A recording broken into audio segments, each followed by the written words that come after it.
அனைவருக்கும் வணக்கம். இது சாய் கவிச்சாரல். நான் ஜீவி. இன்றைக்கி நம்ம எள்ளுருண்டை புதுவிதமாக செய்ய போகிறோம். அதாவது வில்லேஜில் எள்ளுருண்டைன்னு சொல்லுவாங்க. ஆனால் நிலக்கடலை, வெல்லம், கேழ்வரகு பிட்டு இது 3 மட்டும்தான் சேர்ப்பாங்க. எள்ளே சேர்க்க மாட்டாங்க. சில பேர் எள்ளு சேர்ப்பாங்க, நிலக்கடலை சேர்க்க மாட்டாங்க. ஆனால் இன்றைக்கி நம்ம நிலக்கடலை, எள்ளு 2ம் சேர்த்து வேறு லெவலில் ஒரு எள்ளுருண்டை செய்ய போகிறோம். பாருங்கள், இதுக்கு இந்த கப்பில் 3 கப்பு நான் நிலக்கடலை எடுத்துக்கிட்டுருக்கேன். இதே கப்பில் தான் எல்லா அளவுகளுமே நம்ம போடணும். இப்போ இதை நம்ம ஸ்டவ்வில் வச்சு வறுத்து எடுத்துக்கலாம். நல்லா வறுக்கணும். அதாவது கருகிடாமல் பார்த்துக்கணும். கலக்கி கலக்கி விட்டுட்டே இருக்கணும். கொஞ்சம் ஒரு கட்டத்துக்கு அப்புறம் அது சிறிதாக சவுண்டு வரும், படபடன்னு. அந்த சவுண்டு வரப்போ எடுத்து நம்ம இதை ஆற வச்சிடணும். ரொம்ப வறுத்துடக்கூடாது. அதனால் இதை பதமாக பார்த்து எடுக்கணும். பாருங்கள், இப்போ வறுண்டுடுச்சு. இதை நான் ஒரு முறத்தில் போட்டுக்கிறேன். ஏன்னா அதில் தேய்ச்சி புடைக்கிறதுக்கு நல்லாயிருக்கும், தோல் எடுத்துகிட்டு. அதனால் அடுத்து அதே வாணலி அடுப்பில் வச்சு எள்ளு போட்டு வறுத்துக்கிறேன். ஒரு கப் எள்ளு போட்டால் போதும். இது பாருங்கள், வெள்ளை எள்ளு. இது கடையில் வாங்கினது. இது சூடாக இருக்கிறதுனால கடாய் உடனே கொஞ்ச நேரத்துலேயே படபடன்னு ஒரு சவுண்டு வந்துடும். அவ்வளோதான், இல்லைன்னா தீஞ்சிடும். உடனே பார்த்து இதை எடுத்துடணும். இது நிலக்கடலை அளவு கூட நேரம் எடுக்காது. உடனே பதம் வந்துடுச்சு. அவ்வளோதான், இதை எடுத்து ஆற வச்சாச்சு. இப்போ அடுத்ததான் நம்ம கேழ்வரகு பிட்டுக்கு ரெடி பண்ணிக்கலாம். அதுக்கு அதே கப்பில் 3 கப் அளவு மாவு எடுத்துக்கிட்டேன். இதில் என்ன செய்யணுன்னா, அடுத்து நெய் ஒரு 3 ஸ்பூன் போடணும்.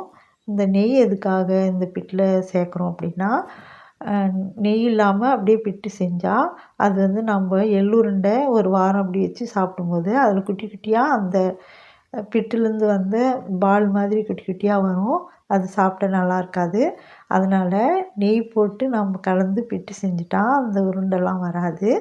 அதுக்காக தான் இந்த 3 கப்புக்கு 3 ஸ்பூன் நெய் போடலாம். ஒரே சமயத்தில் போடக்கூடாது. அப்பப்போ கலக்கிட்டு பாருங்கள், இது 2வது நான் போடுறேன். 2வது ஸ்பூன். இது முதல்ல கலக்கி விட்டுருக்கேன். அதே மாதிரி பாருங்கள், இது மாதிரி அந்த உருண்டைகளை உடச்சி விட்டு நல்லா கலக்கி வச்சிடணும். கலக்கி வச்சுட்டு அப்புறம் வேக வச்சுட்டா அந்த உருண்டை வராது. இப்போ பாருங்கள், இந்த பதத்துக்கு கொஞ்சம் ஈரப்பதம் வந்துடுச்சு. அது மாதிரி அந்த உருண்டைகள்லாம் இல்லை. இப்போ பாருங்கள், இது மாதிரி கலக்கி எடுத்து இப்போ ஒரு இட்லி பாத்திரத்தில் இதை வேக வைக்கணும். அதுக்கு இட்லி பாத்திரத்தில் கீழே தண்ணி ஊற்றணும். ஒரு 3 டம்ளர் தண்ணி ஊற்றிக்கோங்க. ஒரு 1/4 லிட்டர் பிடிக்கிற டம்ளரில் 3 டம்ளர் தண்ணி ஊற்றிட்டு அடித்தட்டு மட்டும் இட்லி தட்டு வச்சு அந்த துணியை போட்டு அதுலேயே அந்த மாவை கொட்டிடணும். மேலே இன்னொரு துணி எடுத்து மூடி வச்சிடணும். இது மாதிரி கவர் பண்ணி மூடி வைக்கணும். மூடிட்டு அதுக்கப்புறம் இட்லி பாத்திரத்தை க்ளோஸ் பண்ணி வச்சிடலாம். இது வேகிறதுக்கு 1/4 மணி நேரம் ஆகும். அதுக்குள்ளே நம்ம மற்றதெல்லாம் ரெடி பண்ணிக்கலாம். ஏற்கனவே நம்ம வச்சு வச்சுக்கிற அந்த நிலக்கடலையை தொழும்பெல்லாம் தேய்ச்சி புடச்சி எடுத்துகிட்டு ரெடி பண்ணி வச்சாச்சு. பாருங்கள், புட்டு வெந்துட்டுருக்கு. இன்னும் கொஞ்சம் நேரம் வேகணும். அதுக்குள்ளே நம்ம இந்த நிலக்கடலையை அரைச்சி வச்சுக்கலாம். கொஞ்சம் கொஞ்சமாக மிக்சியில் போட்டு அரைச்சி எடுக்கணும். ரொம்ப நைஸாக அரைக்கக்கூடாது. இது பாருங்கள், இதில் இருக்கிற மாதிரி கொஞ்சம் குறன்னு அரைச்சி எடுத்துக்கணும்.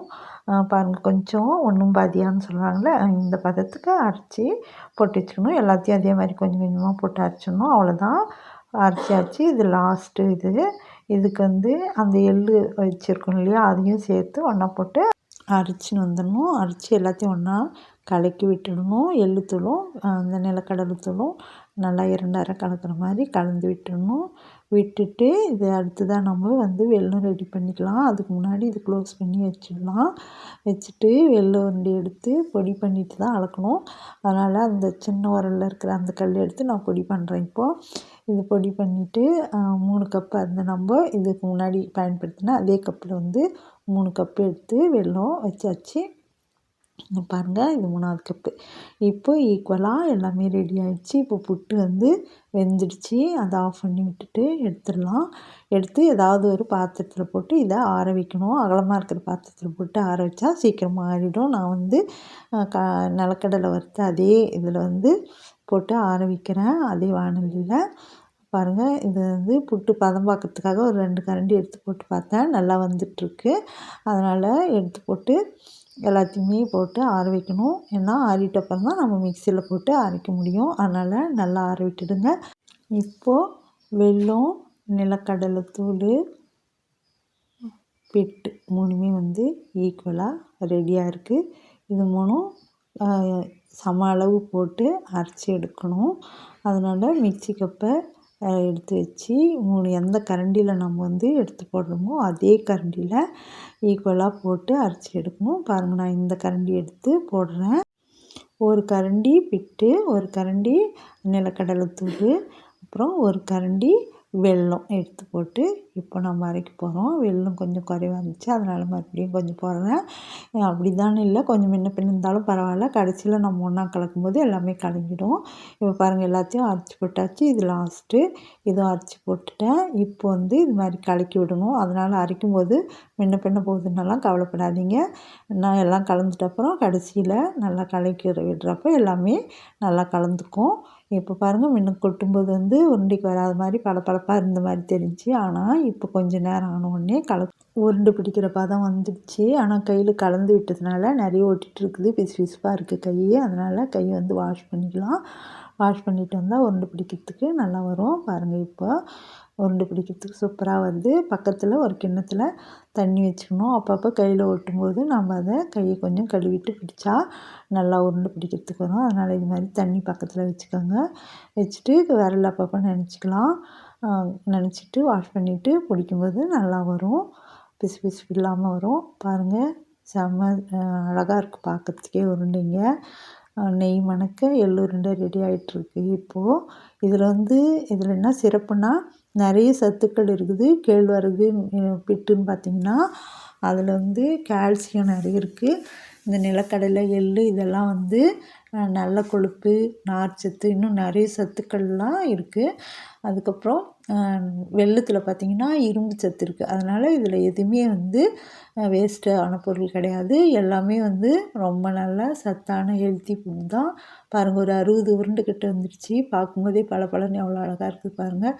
சாப்பிட்டு பார்த்தா டேஸ்ட்டு வேறு லெவலில் இருக்குது. நீங்கள் செஞ்சிங்கன்னா இது எப்போவுமே இதை தான் செஞ்சு சாப்பிடுவீங்க. பசங்க வந்து கேட்டுக்கிட்டே இருப்பாங்க.